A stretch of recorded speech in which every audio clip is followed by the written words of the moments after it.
Baik, masih lagi bersama saya Hafiz Rosli dan juga JJ Ahmad dalam Awani Pagi segmen Rakyat Rakyat. Seperti apa yang kita kabarkan kepada anda semua sebentar tadi, hari ini Perdana Menteri Tan Sri Muhyiddin Yassin dijangka akan memberikan keputusan khas Perintah Kawalan Pergerakan Pemilihan pada pukul 3 petang nanti dan anda boleh saksikan secara langsung di saluran 501 Astro Awani dan juga aplikasi Astro Awani. Dan keputusan khas itu dijangka akan berkisarkan mengenai sama ada Perintah Kawalan Pergerakan PKPP. Seperti kita tahu, PKPP ini bermula pada 10 Jun yang lalu hingga 31 Ogos ini bagi menggantikan Perintah Kawalan Pergerakan Bersyarat PKPB.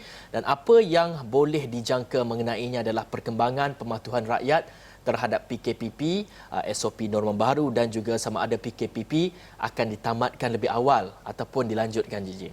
Dan segalanya akan kami bawakan kepada anda pada pukul 3 petang tadi. Dan sebelum itu, pagi ini Awani Pagi dalam segmen Realiti Rakyat akan membawakan perbincangan menjelang keputusan khas Perdana Menteri itu. Dan bersama kami melalui talian Skype ialah Ketua Kampung Datuk Ibrahim Majid Simpang Regam, Sarlan Yasmin atau mesti kita panggil Wak Sarlan.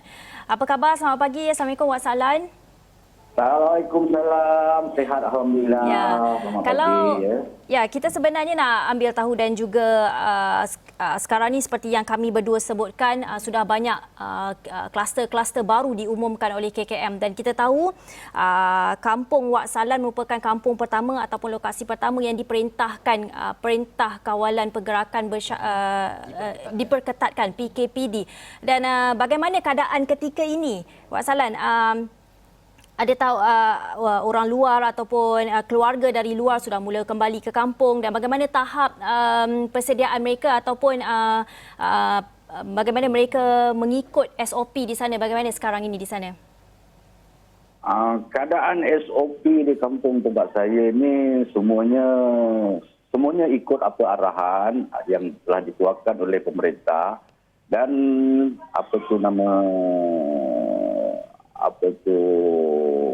kegiatan orang kampung semua dalam keadaan baik, semua penambahan pesakit pun tak ada, yang sembuh pun semua dah balik, semua daripada hospital, dah buat macam biasalah, buat kerja macam biasa.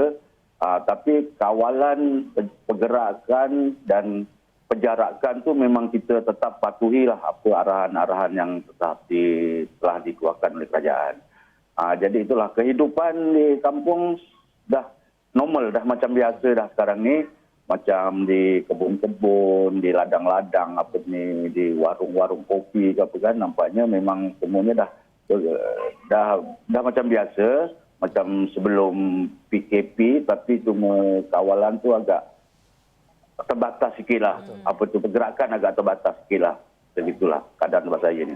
Baik, dan untuk sebenarnya kita punya perbincangan bersama dengan Wak Sarlan Yasmin ini yang juga merupakan Ketua Kampung Datuk Ibrahim Majid Simpang Regam ini, bukanlah kita sudah pun menjangka ada kawasan-kawasan akan diklasifikasikan sebagai PKPD dan sebagainya. Namun kita ingin mengambil pengajaran daripada apa yang telah pun penduduk kampung dan juga masyarakat di kampung itu dari segi mengadaptasi kepada norma baru dan sebagainya. Dan ini adalah penting pada ketika ini kerana kita melihat kepada jumlah kes yang semakin meningkat. Jadi pematuhan kepada SOP itu adalah penting dan Wak Sarlan juga boleh berkongsikan mengenai bagaimana pengalaman beliau berhadapan dengan ataupun berada dalam kawasan PKPD ini dan bagaimana menyesuaikan diri dan juga mengadaptasi kepada norma baru itu. Dan terus kepada perbincangan kita, Wak Sarlan, kalau kita lihat ketika PKPD di kampung Datuk Ibrahim Majid dan Astro Awani juga ada membuat liputan dan terdapat banyak isu seperti kekurangan bekalan harian, ada pampers anak tidak cukup dan sebagainya, ubat-ubatan dan sebagainya. Apakah persediaan yang boleh dilakukan oleh orang ramai dan bukan kita nak mencetuskan pembelian panik sebenarnya, tetapi persediaan awal yang boleh dilakukan? Persediaan awal, kita memang tak menjangka bahawa kawasan kita akan dapat perintah PKPD. Tapi sebenarnya bila 2 hari, 3 hari memang keadaannya tu agak kalang kabut dengan keadaan barang-barang tak ada, pampers, ubat-ubat ataupun susu yang mereka memerlukan tu memang tak ada. Tapi dalam masa 2 hari atau 3 hari kita je kan, pihak berkuasa memang terus menghubungi saya apa keperluan orang kampung.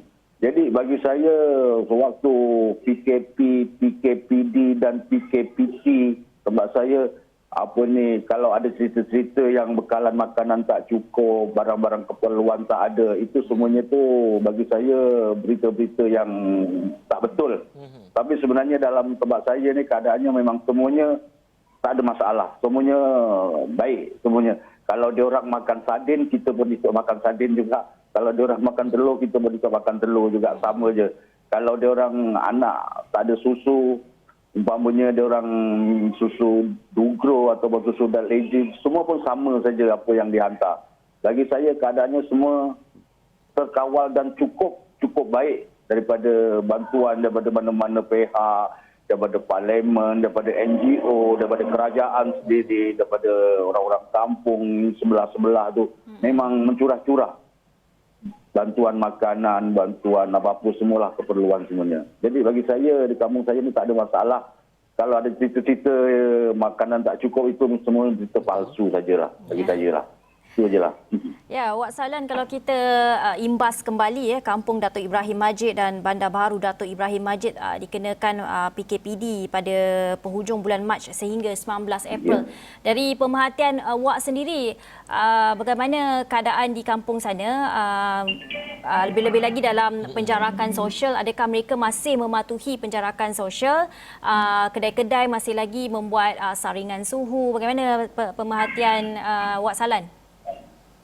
Bagi saya, bila kita pergi ke kedai kopi ataupun kedai-kedai runcit, memang mereka semuanya masih mengamalkan SOP ataupun tes suhu ataupun tulis nama, handphone, ataupun yang budak-budak yang pandai yang sekarang ni digunakan MySejahtera.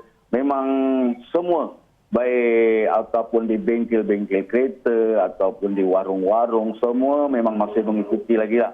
Kecuali kalau kita ke kebun, ke ladang ajalah. Memang tak ada, belum.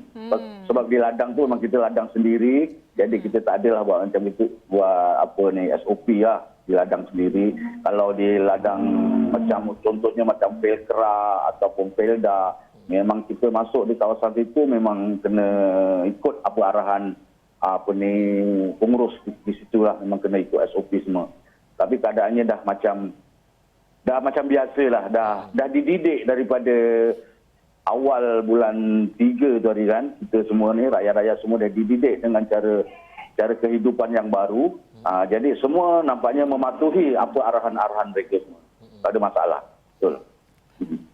Baik Wak, kita tahu sejak PKPD berlangsung ataupun dikuatkuasakan di kampung Datuk Majid ini sendiri, bagaimana agaknya pengalaman yang Wak ada ini, Wak dapat menasihatkan kepada orang ramai di luar sana supaya terus menjaga penjarakan sosial, terus mematuhi SOP dan sebagainya, supaya tidak ada kawasan-kawasan di seluruh Malaysia ataupun certain kawasan di beberapa certain kawasan di Malaysia ini dikuatkuasakan dengan PKPD kerana berlaku kenaikan kes dan sebagainya.